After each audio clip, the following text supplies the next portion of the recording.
हम नहीं समझ रहे कि मोदी क्या है, लेकिन उनको समझ में आ गया, इसीलिए उसके खिलाफ एक होकर खड़े हैं। वो एक हुए कि नहीं हुए मोदी के खिलाफ? जो परिभाषा आप दे रहे हो ना, वही परिभाषा होती सच में, तो ये पूरी दुनिया का जिहादी और लेफ्टिस्ट इकोसिस्टम एक आदमी के पीछे नहीं पड़ा हुआ होता। Thank you.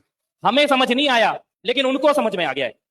तो मुझे ये लगता है, बोलने में कुछ चीजें अच्छी भी लगती है और हम भी आपको मंत्रमुग्ध होकर सुनते हैं, लेकिन मुझे ये लगता है कि कहीं ना कहीं हम अपने पैरों पे ही कुल्हाड़ी मारेंगे अगर हम वो पप्पू के पीछे भी खड़े हो गए, हम मोदी की भी उंगली पकड़ के खींच रहे हैं।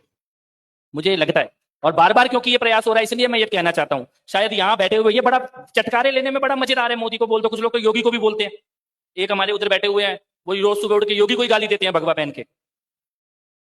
लेकिन आप ये समझो कि हमें शत्रुबोध हो या ना हो, उनको शत्रुबोध है। वो तो कसमें खा रहे हैं कि ये दोनों चले जाएं, उसके बाद तुम्हारे घर में घुसेंगे। खा रहे कि नहीं खा रहे हैं? ओवैसी ने बोला कि नहीं बोला? इनके मुल्ला मौलाना बोल रहे हैं कि नहीं बोल रहे हैं?